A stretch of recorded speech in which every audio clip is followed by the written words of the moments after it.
Jordan itu adalah awal mula seorang pemain basket dieksploitasi sama media. Dan subjeknya paling besar waktu itu adalah Jordan. Wah, ini Jordan. Sehingga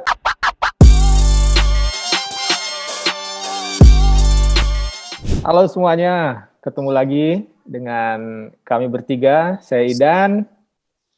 Seberang sana ada siapa? Dari Binjai. Dimas Muari.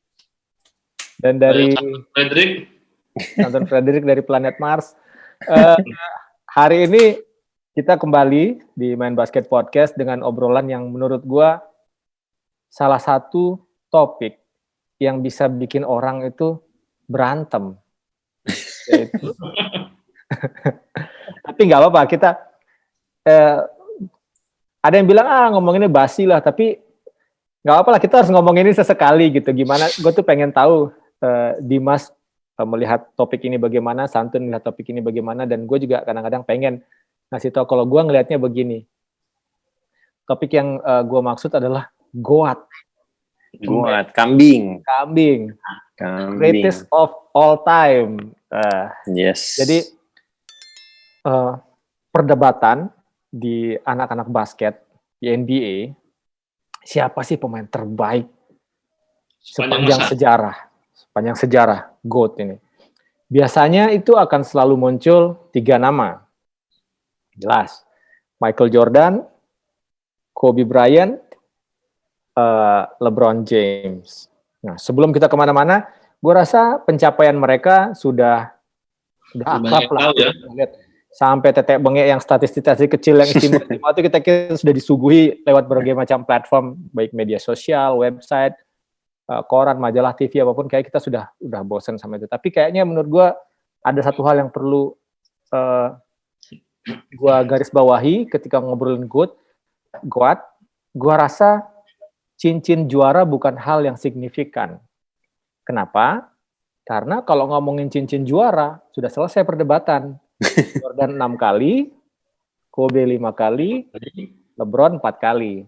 Yeah. Jadi udah selesai berarti Jordan. Tapi ternyata buat orang-orang, oh enggak, itu enggak usah diomongin. Ternyata hal lain lebih penting. Dan di luar itu pun ada pemain lain yang tidak masuk perdebatan ini, tapi juaranya lebih banyak. Misalnya Robert Horry 7 kali. Steve Kerr banyak itu, Steve Kerr. Oh, Steve Kerr banyak banget. Bill Russell 11 kali, legend, udah nggak ada yang bisa ngejar udah. Terus Phil juga Jackson. yang lebih banyak. Yang Robinson. Phil Jackson nambah banyak lagi. Lagi pelatih juga kan banyak dia. Nah, gue mau langsung aja gue pengen Dimas sama Santun menjelaskan dulu tentang tiga pemain ini. Mana yang menurut kalian ini aja lah, jelasin dah satu-satu. LeBron bagaimana, Kobe bagaimana, Michael Jordan bagaimana. Tun, Tun. Jadi gini, Boy. Ya, gimana, Boy? Kita cerita sedikit ya tentang ini menarik. Aku kenal ketiganya ini di zaman yang berbeda menurutku ya. Jadi aku tahu Michael Jordan itu di zaman aku belum bisa main basket. Oke. Belum bisa main basket, Boy. Jadi aku kenal basket itu telat. SMP kelas 3 baru. Ya. Tahu Michael Jordan itu dari gara-gara gini. Ada teman sekolahku lagi buat jersey basket bukan buat tanding ya zaman itu. Buat lucu-lucuan aja buat di sekolah. Orang-orang itu pada berebut nomor 23. Oke. Nomor 23. Ini aku kan belum tahu basket tuh, Boy. Tahun 94 95 itu. Aku jadi mikir, aku nanya, kenapa sih 23 itu ada apa dengan nomor 23? Oh, yang pakai Michael Jordan. Mikir lagi tuh, Michael Jordan ini siapa? Michael Jordan ini yang paling jago di basket di NBA. NBA itu apa? Sampai segitunya aku nggak tahu. Ya. Nggak tahu. Nah, baru mulai dikenalin sama teman-teman gitu. Oh, ini Jordan, dikasih kartunya. Dulu ada video-videonya kan? Isa Ernest, Jordan Playground segala macam, aku mulai nonton. Akhirnya tertarik, ternyata memang jago, Boy. Iya. Gerakannya itu indah, lompatnya tinggi, hang time-nya lama, gerakan up and down-nya itu gila. Terus, Kobe. Kenalnya, aku tahu Kobe itu di saat aku mulai main basket. Okay. Dia masuk NBA tahun 96. Okay. aku mulai belajar serius basket lah. Nah, Kobe itu masuk barengan sama Iverson tahun 96 toh. Tapi di awal karirnya Kobe itu kan masih cadangannya Eddie Jones. Masih biasa, cuman Kobe pada saat pertama kali masuk NBA ikut kontes slam dunk dengan lompat masukin kolong kakinya. Wow, itu kan kita anak-anak muda kan, anak remaja sih sebenarnya. Gila ini orang ini. Ya. Terus sama gerakannya paling ingat lah Boy. Gimana? Gerakannya Kobe yang sangat zaman itu ya 96 sangat signature waktu dia main iklan yang dia crossover terus dilewatin bolanya di atas kepalanya gini. Ya. Itu aku bisa ngelakuin dengan sempurna Boy. Nah, terus gara-gara Kobe aku bisa ngedang. Wow. Bisa ngedang Boy zaman itu. Ingat nonton Santun bisa ngedang. Bisa ngedang. Itu bisa dipastikan Boy. Itu bukan omong kosong. Oke. Bahkan gampang malah ngedang itu. Terus aku mengenal LeBron pada saat aku nggak main basket lagi. LeBron kan 23 tahun 2003 toh. Aku itu udah berhenti mengejar mimpi di basket 2001 Boy. Waktu itu 2001 cedera parah dengan penanganan yang salah tambah parah. Jadi ada 3 cerita yang berbeda. LeBron itu pada saat LeBron masuk itu, padahal aku udah skip itu. Lumayan ninggalin berita-berita basket sebenarnya. Ngapain kamu tuh Mas? Ya kerja Boy. Lo aja Mas, gimana Mas? Olahraga lain gitu loh. Iya. Ini buat gua si Santun lebih ke pengalaman pribadi dia terhadap 3 pemain ini. Lo Mas, mau pengalaman pribadi lo atau ngelihat pemain ini gimana ketika di lapangan atau ketika mereka bertanding? Ya, gue dari main basket udah tahu Jordan lah ya. Gerak-gerakan indahnya, under, fadeaway, slam dunk, dan gue tuh punya ring basket dulu depan rumah, dan itu gue tiruin karena pendek, jadi gampang ngedang gitu loh. Terus dulu saat koleksi kartu basket, kalau dapat Michael Jordan senangnya minta ampun gitu loh, sampai ya itu pokoknya disimpan jangan sampai rusak gitu kan. Terus beli sepatunya belum bisa, akhirnya beli barang bekas. Punya akhirnya senang banget juga. Ya, yang ditonton juga saat itu NBA cuma Chicago Bulls, cuma Jordan gitu loh. Macam-macam iklan ya Jordan semua. Ya, Detroit. Ya sempet dulu juga main basket, makan permen karet gara-gara dia gitu loh. Ini apain dia ngunyah-ngunyah, makan permen karet, cobain makan permen karet sambil main basket gara-gara Jordan. Cuma ya nggak sempat niruin kalau mau lay up, mau shooting ngeluarin melet tuh nggak pernah, belum pernah nyoba gitu loh. Karena semua gerakannya asli ditiru lah pokoknya kalau Jordan itu gitu loh. Nggak mungkin enggak. Kobe 97 gua ya kan dia selalu bilang ya, jangan bilang lah gua mirip Jordan gitu kan, jangan dibanding-bandingin lah, bilang 1 lawan 1 menang siapa. Gua setelah Jordan niru Kobe saat pakai sleeve kiri di kaki kiri, sleeve warna biru itu loh. Gua tiru sampai di tim bilang, wah ikut-ikut Kobe lo ya, digituin. Terus layup 360 niru Kobe juga saat itu tuh, inget banget gua. Terus yang gua bingung adalah saat itu Kobe bermain pakai sarung tangan. Itu gue pengen nyoba, tapi apa dibolehin ya? Gue bilang. Gue lupa tahun berapa itu dia cedera. Terus apa lagi ya gerakannya? Ya awal kita lihat Kobe adalah dang. Jarang dia shooting, paling drive ngedang. Itu sih yang paling gue inget Kobe pertama-tama dulu yang dia 97 slam dunk contest. Terus LeBron ya. LeBron kalau gue lihat ya membuat basket jadi gampang menurut gue ya. Dengan dia nabrak-nabrak masuk dadar dan ya dari di Iris ya, Saint Vincent ya. Pokoknya dari ya itu udah memang gue udah tahu dia kok ini orang hebat banget, kok dipuja-puja banget anak sekolah gitu loh.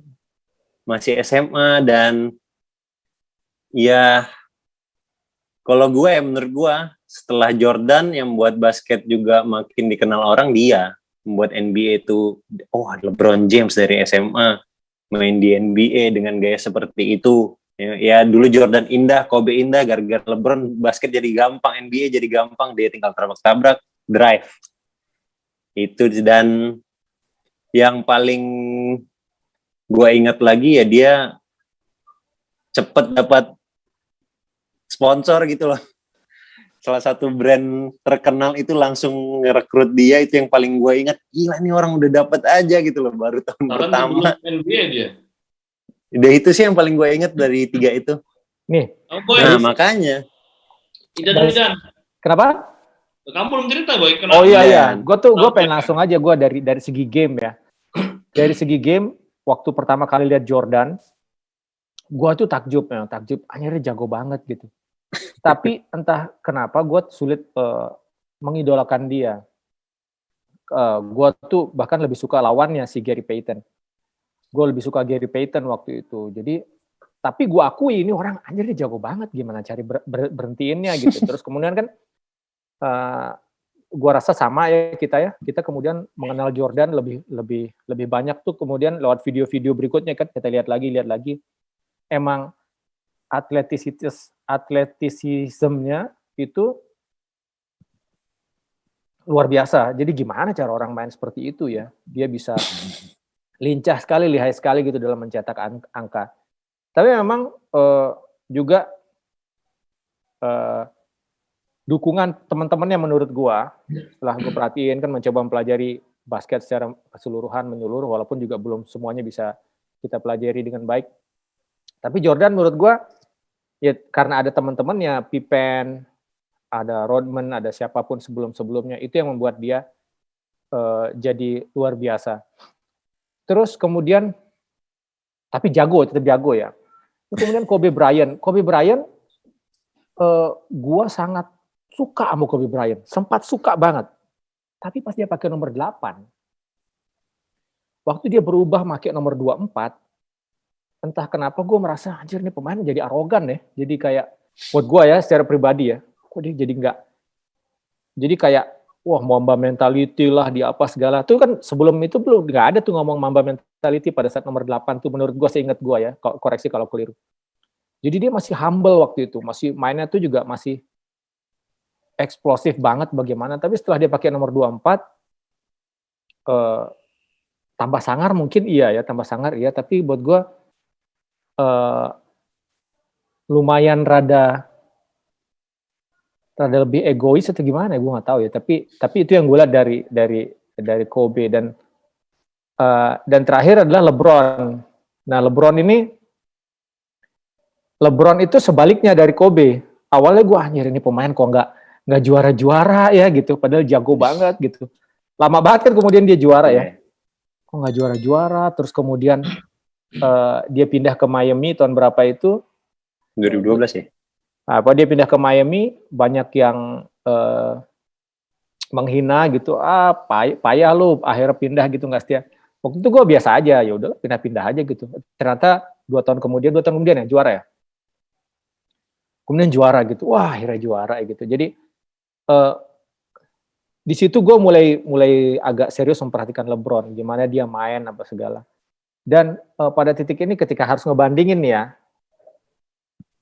gue tuh paling suka LeBron. Gue tuh paling suka LeBron. Seperti yang dibilang Dimas tadi, jadi mudah gitu. Kayaknya mudah main basket itu. Walaupun kelihatannya mudah, tapi sebenarnya tidak segitu mudahnya. Misalnya dia kayak drive aja gitu. Kalau Jordan kan, wah anjir, gemulai entah gimana gitu. Yang sulitnya tuh kelihatan. Kalau LeBron kan sulitnya nggak kelihatan, padahal sulit loh drive kayak LeBron, harus besarin otot dan lain-lain kan. Nah, kayak gitu. Santun gimana? Kalau lu suruh pilih tuh, satu tuh, hebat mana? Jordan, Kobe atau LeBron? Sudah pasti Jordan, Boy. Wah, kenapa? Kalau aku sudah pasti Jordan, karena memang Jordan yang jadi komparasi perbandingan dari mereka semua. Orang semua dulu jadi Stackhouse pun, pertama bukan jadi Stackhouse. Grant Hill. digadang-gadang sebagai Baby Jordan. Berarti kan kata-katanya Jordan toh. Kobe pun juga digadang-gadang sebagai Baby Jordan. Kemudian jadi Stackhouse segala macam. LeBron pun kan pakai jersey 23 toh. Memang kan fans Jordan. Dan memang Jordan apa ya? Sebagai contoh mental yang sangat kompetitif yang ditiru Kobe kan memang Jordan yang ngomong kan. Aku memang meniru semuanya dari Jordan. Tapi bahkan Kobe pun nggak bisa menyamai cincin juaranya. Dimas, lu kalau disuruh pilih Mas, Jordan, Kobe atau LeBron? Apa itu Kaho? Jordan lah. Oh Jordan, kenapa Jordan? Jordan. Ya emang gue main basket dari kecil awalnya liatnya dia. Jadi mainnya gamenya. Jadi kan gue tuh SD tahun 90-an lah ya. Jadi yang ditonton saat itu ya Bulls Sonic yang lu bilang Gary Payton kan. Bulls Utah gitu loh. After nonton, sorenya pasti ke lapangan niruin gitu loh. Apapun yang dia lakukan, gue gak peduli Pippen, gak peduli Ron Harper, gak perlu, Rodman lah paling karena mencolok ya. Bukan karena apa-apa ya, karena gayanya. Saat itu kan Rodman, besok rambutnya apa ya gitu kan. Kalau Jordan udah pasti. Jadi saat dia bermain, kalau dia dapat bola, gue udah pasti, walaupun gue saat itu pengen Bulls, kalau misalnya gue bela Jazz, dia dapat bola. Perimeter shoot pasti masuk lah gitu loh, udah. Siapa yang bisa nyetop dia gitu loh. Ya udah itu aja yang gue inget. Maksudnya kalau diomongin memang gila gitu loh. Gak ada habisnya. Menurut dia paling jago nggak? Maksud gue gini, gue kadang-kadang tuh merenung gitu ya. Ini bias nggak ya? Tapi gue setuju yang Santun bilang tadi bahwa obrolan tentang pemain terbaik sepanjang masa itu dimulai dari Jordan. Baik itu Jordan dibandingin sama pemain sebelumnya, Magic Johnson, Larry Bird, Bill Russell, Kareem Abdul-Jabbar, maupun kemudian sama setelahnya. Itu awalnya dari Jordan. Tapi ada begini nggak? Bahwa itu tuh juga karena Jordan itu adalah awal mula seorang pemain basket dieksploitasi sama media. Dan subjeknya paling besar waktu itu adalah Jordan. Jordan. Sehingga aura di seputar Jordan tuh membesar, sehingga seolah-olah yang paling ini buat gue itu adalah kayak gak ada salahnya Jordan itu, padahal nanti gue kasih sedikit-sedikit ya yang menurut gue Jordan gak oke-nya sebelah situ. Gimana menurut lu, Tun? Ya benar sih, memang karena ada faktor besar media ya. Ini faktor besar, Boy, bukan kecil lagi. Besar. Dan kebenaran dari era Jordan kan memang mengangkat apa ya, NBA. Jadi yang menyelamatkan NBA itu sebenarnya kan kalau mereka ngomong rivalitas Magic Johnson dan Larry Bird. Nah, yang mengangkat NBA ke dunia itu eranya Jordan dengan sneakersnya, dengan hang time-nya, dengan apa ya, dia bermain mematahkan permainan yang lama gitu loh, Boy. Terus memang Jordan juga punya karakter yang sangat kuat baik di timnya maupun pada saat dia tampil ke media. Jadi memang apapun yang berhubungan dengan Jordan itu menarik untuk dilihat. Ya beruntungnya kita kan udah pernah, Boy, ke United Center toh. Ya. Nah, sorry gua potong. Dimas dulu. Mas, nanti juga Santun boleh. Menurut lu kenapa lu nggak menjagokan LeBron di atas Jordan atau Kobe?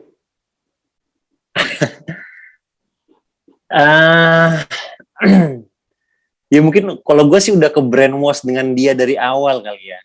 Jadi lihat pemain-pemain lain, kalau belum ada yang bisa mampu melebihin dia, menurut gue belum bisa mampu loh mereka berdua melebihin si Jordan ini. Gue belum bisa ngefans gitu loh. Ya masih meniru gitu loh, bukan Jordan yang sebenarnya. Jadi ya belum masih. Ke pertanyaan kayak Mas Hantun tadi ya. Gua tuh kalau ketemu saudara yang nggak ngerti basket, wah main basket Jordan ngomongnya gitu. Padahal dia nggak tahu basket, tapi pasti ngomongnya Jordan ya, apa namanya? Sampai dia tahu Bulls ya. Padahal dia nggak tahu itu apa sebenarnya gitu loh. Ya.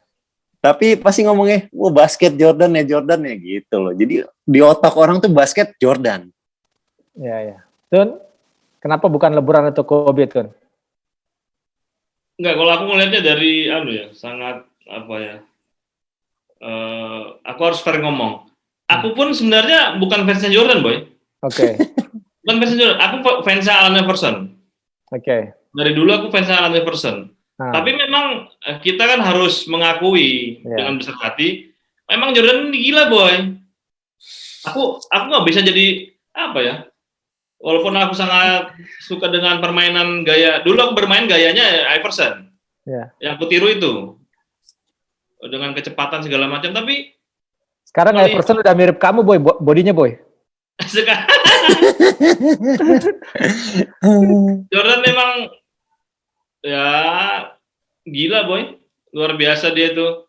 Terus Jordan itu memang membuat, bayangkan, Boy, dia pensiun tahun berapa? 94 ya? Yang dia sempat bapaknya meninggal, dia main baseball, comeback 95 hilang. Comeback, juara lagi. Itu kan sesuatu. Ya. Gila itu dia Jordan itu.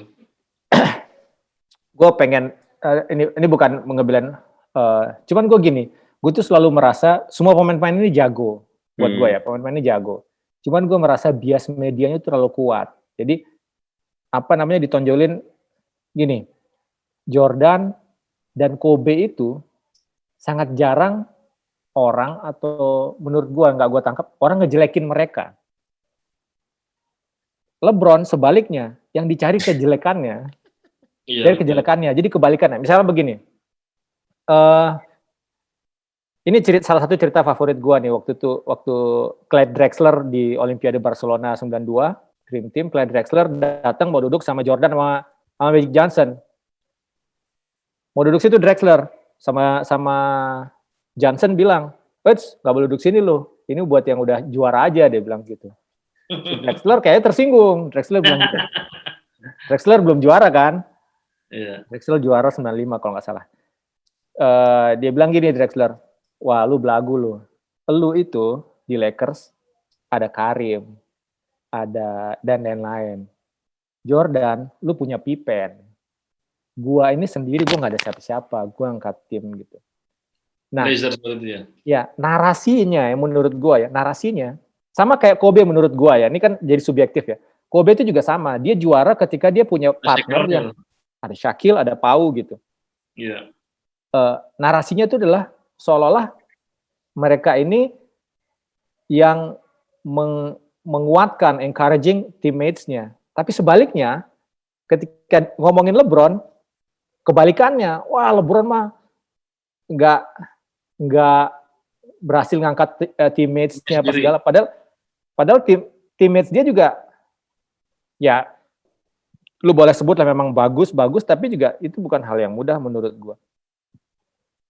Itu, jadi terus kemudian kayak misalnya kisah bahwa LeBron juga berapa kali ke final? 10? Berapa ya? Itu gagalnya banyak gitu. Padahal, kayak Jordan nih. Jordan kan gak juara 94-95 ya. Padahal dia balik tuh 95 loh. 95. Iya. Kalah sama Magic.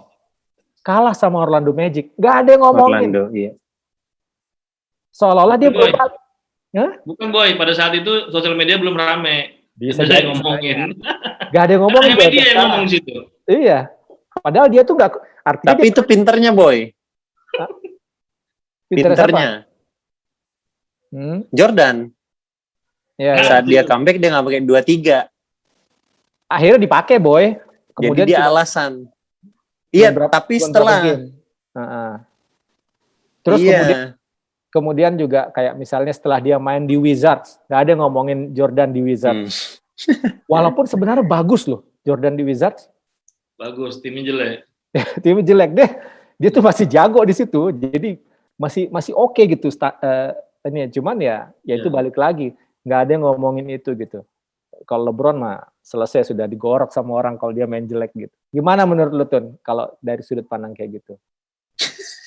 Kalau sudut pandangku memang ketiganya ini memang apa ya, punya kelebihannya masing-masing. Sebenarnya obrolan tentang GOAT ini obrolan yang apa ya, ngawang sebenarnya.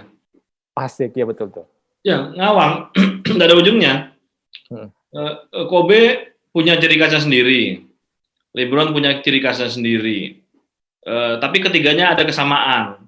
Ya. Sama-sama dominan di timnya. Betul. Sama-sama punya karakter yang sangat kuat. Bahkan dia bisa mengatur timnya, pelatih segala macam. Jordan pun kan ngomong, kalau di akhir-akhir dia mau berhenti kan, mau keluar dari Bulls. Kalau Phil Jackson yang ngelatih lagi, aku pasti pindah. Bener kejadian toh, pindah. Kobe pun begitu. Kobe bahkan bisa ngatur semuanya. LeBron pun kejadian barusan aja kejadian semua diatur sama dia. Iya. Itu memang karakter yang melekat sama orang yang kita anggap GOAT. Ya. Itu sesuatu. Jadi kalau kamu belum bisa mengatur timmu, belum dianggap GOAT. Iya kan, Boy? Itu bagus. Ya. Apalagi terbaru tuh apa? Apalagi kayak LeBron gitu, pelatihnya anak buahnya dia kayaknya apa ya? Iya, karismanya lebih kuat dia gitu. Lebih kuat namanya dia daripada timnya itu sendiri. Iya. Kalau Lakers enggak lah, Lakers besar. Betul besar, tapi kan iyalah Lakers yang ngatur. Iya. Kalau Cavaliers kayak besaran LeBron. Mau diserbu antara sama Ferry. Tapi menurut gue gitu. Mas, kalau lu ngelihat Kobe, Mas, gimana lu ngelihat Kobe? Ya pokoknya Kobe itu kan sempat main sama Jordan bareng ya. Iya, saat Jordan di Wizard ya. Ya. Gue sih hampir setuju sama, bukan setuju ya, kayak lebih suka memang saat dia main nomor 8 memang. Oke, dia. Iya, dan yang 81 poin dia kan pakai jersey nomor 8 kan ya? Oh, itu 8 ya? Iya. Oke. Nomor 8 dan yang Kobe memang lebih mentalnya memang mungkin lagi dibentuk menjadi Mamba mentality ya. Dia lebih ngikut permainan tim, belum bisa ngatur, dia mungkin punya tapi akhirnya Shaq keluar gara-gara mereka ribut juga kan. Secara permainan gue lebih suka itu, lebih eksplosif, lebih lebih membara-bara menurut gue, lebih dan sampai dia di nomor 24 dia sudah mulai mengatur dan dia sudah mengambil semua yang dilakukan Jordan di tahun Jordan, semuanya dilakukan, karakter, mental, general ngatur tim. Sampai dulu kalau gue nggak salah dengar ya, sempat orang-orang bilang Kobe bawa bola dijaga 6 orang nggak dipasing. Zaman dulu tuh, zaman dia lagi maruk-maruknya banget tuh. Mau dijaga berapa dia masih tetap fadeaway buat shooting gitu loh. Dan ya itu sempat orang bilang Kobe ini maruk. Mungkin itu kenapa orang nggak terlalu ke fans Kobe-nya nggak terlalu seperti Jordan. Secara permainan di nomor 24 tuh dia memang sempat maruk sih. Tapi itu dulu tuh sempat ada istilah Kobe assist, boy. Kalau di assist? Kobe assist. Iya. Yeah. Kobe assist tuh ada yang ngitung tuh. Kalau nggak salah masih ada. Kobe assist tuh adalah dia kalau nembak nggak masuk, yang rebound masukin tuh disebutnya Kobe assist. Jadi emang dia nggak mau ngoper. Iya kan? Memang dijaga 3-4 orang yang mau ngoper, dia nembak, nggak masuk, temannya offensive rebound, masukin, nah itu disebutnya Kobe assist. Jadi itu boy. Ya itulah, Kobe tuh ya sempat melakukan itu gitu loh, dan jadi kenapa mungkin orang nggak banyak seperti Jordan ngefans ke Kobe menurut gua. Walaupun kalau secara kenapa kita nggak terlalu ngomongin statistik di awal, karena iyalah, terlepas dari cincin juara yang sudah terlalu jelas, 6, 5, 4 kali juara, kalau pencapaian-pencapaian yang heroik, yang kecil-kecil tuh, mereka ini saling ngalahin. Jordan pernah begini, Kobe sama LeBron nggak pernah. Tapi LeBron pernah mencapai ini, Kobe dan Jordan tidak pernah. Begitu juga Kobe. Kobe pernah mencapai sekian, 81 poin. LeBron sama Jordan nggak pernah. Nggak pernah. Rata-rata poin. Jadi mereka sebenarnya saling saling mengungguli kalau dalam hal pencapaian seperti itu.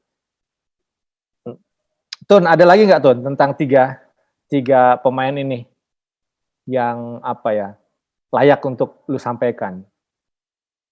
Tapi Kobe udah ada nggak sih patungnya di Staples Center? Belum Ada ya? belum. Menurut gue akan menyusul sih kayaknya. Iya, belum ada ya. Jordan kan udah pasti ada kan di United Center, udah pasti ada. Jordan udah. Siapa lagi namanya? LeBron di Cleveland belum ada Boy ya? dicabut. Hah? Itu poster dia yang gede banget aja dicabut. Poster dicabut ya. Posternya ada memang setinggi gedung di depannya itu. Ya, di seberang. Ya apa ya? Yang aku sayangkan cuman LeBron udah pernah ketemu bermain melawan against Kobe. Tapi dia belum pernah ketemu sama Jordan, Bang. Belum. Enggak dapat. Salaman doang. Aku menyayangkan itu sebenarnya. Tapi memang udah ketuaan. Iya. Kalau Jordan masih main udah ketuaan. Iya. Tapi terakhir deh, sedikit aja tentang gaya permainan dari dua ini, LeBron sama Kobe dan Jordan. Mas, gimana Mas kalau lu lihat sebagai pelatih? Kalau Jordan ya, gue bilang tadi dari awal, Jordan bermain indah. Jordan kalau lihat dokumentarinya selalu bilang, gue paling nggak suka pemain yang cengeng, dia bilang. Yeah. Lu harus ngikut gua, kata dia gitu. Lu harus bisa ngalahin gua, kata dia. Kalau mau jadi seperti gua, lu harus kerja keras kayak gua. Kalau lu kalah terus sama gua, gimana lu mau jadi kayak gua, gitu kan, kata dia. Udahlah, indah segala macam, fadeaway itu udah luar biasa yang dia lakukan tuh. Paling berapa kali lah dia kena blok gitu loh. Itu orang jarang bisa melakukan saat itu malah, di era itu. Terus Kobe, awal masuk eksplosif, crossover, slam dunk, segala macam. Sejak dia menggantikan nomor 24, berubah permainannya. Mulai calm, mulai tahu kayak bermain seperti Jordan lah. Udah serem. Shooting, ya fadeaway, jarang passing. Tapi juara, ya. Udah seperti itu. Kalau LeBron, gue bilang kembali lagi, gampang punya badan segitu. Memang bisa shooting tapi nggak Kobe, nggak se-Jordan. Dulu isolation banyak terjadi ya, menurut gue gara-gara dia. Dia juga zaman di Cleveland jarang passing sih. Malah memaksa, lebih parah dari Kobe. Karena dia nggak shooting, dia coba drive, bingung mau ngapain. Anak muda dari SMA langsung. Kalau ngomongin LeBron, gue sampai sekarang sih masih penasaran sehebat bakal selama apa dan sejago apa dia setua ini gitu loh. Iya. Itu yang gue penasaran banget. Kalau ngomongin sekarang yang terhebat, ya mau ngakuin ya gue tetap LeBron lah. Mau diomongin apa ya memang hebat dia sekarang. Tun, gimana Tun secara permainan? Secara permainan pasti aku megang Jordan. Maksudnya aku megang lebih suka Jordan. Jordan itu sampai sekarang gaya membawa bolanya, gaya passingnya, gaya dia drive, penetrasi, belum ada yang menyamain gerakannya. Gaya larinya aja orang nggak bisa sama loh. Betul. Apa ya, Jordan ini kayaknya memang diproduksi khusus ya. Diproduksi khusus satu-satunya. Iya. Bahkan Kobe pun beda sentuhannya sama Jordan. Dan ini uniknya Boy. Jadi kalau setiap ini kan feel kan, setiap ada misalnya final NBA. Waktu Jordan melawan Seattle Supersonics, lawan Utah Jazz, aku itu dalam hati pasti megang Jordan. Ya. Jordan menang. Tapi pengen lawannya menang. Tapi kalau waktu Kobe sama LeBron, aku pengen lawannya menang. Responnya sama gitu. Iya. Bingung juga. Kalau waktu Jordan megang bola, Jordan menang, Bulls menang. Iya. Ada waktu Kobe sama LeBron, aku pengen lawannya menang. Iya. Tapi gini, tadi Dimas kan bilang Jordan nggak takut siapa-siapa, takut satu Boy, Jerry Krause. Iya. Aduh. Gini, beberapa waktu yang lalu tuh gue lihat video lagi, ada satu video yang membuat gue juga,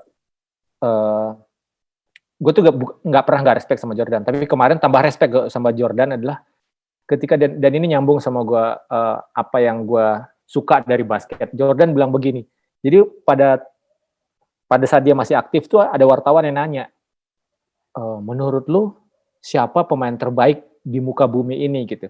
Waktu itu belum ada Kobe, dia nggak dibandingin sama Kobe sama LeBron jelas. Dibandinginnya sama Bird, Magic, Russell, Karim kalau nggak salah. Terus jawabannya Jordan membuat gue, wah anjir, nah ini nih basket nih. Dia bilang, kurang lebih ya, ini terjemahan bebasnya, dia bilang basket itu seni, dia bilang. Basket itu seni, dan seni itu punya keindahannya masing-masing. Kalau lu bilang bahwa satu pemain lebih hebat dari pemain lainnya, artinya lu tidak menghargai satu seniman terhadap seniman yang lain. Bahwa Karim ya punya mainnya sendiri dan indah, terus Magic juga begitu, gue juga punya gaya gue, jadi siapa yang paling bagus ya sulit, karena ini seni, dia bilang. Ini seni, dia nggak ngeliat bahwa, dia nggak dengan arogan ngomong, oh gue sekian kali juara atau berapa pencapaian gue gini, enggak. Dia bilang bahwa ini tuh adalah basket itu seni, jadi setiap seniman membawa gayanya masing-masing dan bisa mempengaruhi fansnya masing-masing. Menurut gue, wah ini bener nih, ini apalagi saat sekarang di mana statistik seperti yang kita bahas sebelumnya sudah semakin merajalela ya. Iya. Ada yang aja dibuat-buat. Lu mau apa? Nambah sesuatu, Ton? Hah? Nambah sesuatu apa ya? Ya enggak apa-apa sih, seru aja sih ini kalau tapi nggak ada ujungnya. Memang kalau ngomongin Jordan, Kobe, dan LeBron ini. Oh gini. Gue punya ujungnya bagus, tapi kita bahas ke episode berikutnya aja ya. Boleh. Kita ngomongin siapa pemain yang selain 3 ini yang kita bahas, kira-kira layak untuk dijadikan GOAT. Atau pemain sekarang yang mungkin jadi GOAT nanti setelah kita 20 tahun, 30 tahun dari sekarang gitu. Kan mungkin aja kan, sangat mungkin. Yeah, gitu. Mungkin. Ketika LeBron hadir tahun 2003 aja nggak ada yang mikir gitu, oh ini pengkal sehebat ini, enggak gitu kan. Tapi tiba-tiba jadi gitu. Ya, thank you Santun, thank you Dimas. Siap. Itu bahasan kita di episode berikutnya ya, geng ya. Ya. Yuk, silakan Mas. Jangan lupa subscribe channel Main Basket Podcast yang tayang setiap hari Jumat jam 4 sore. Kalau pengen dapat update dari YouTube, nyalakan loncengnya. Terus jangan lupa juga like video ini, sharing juga video ini ke teman kalian. Thank you. Oke, thank you. Sampai jumpa.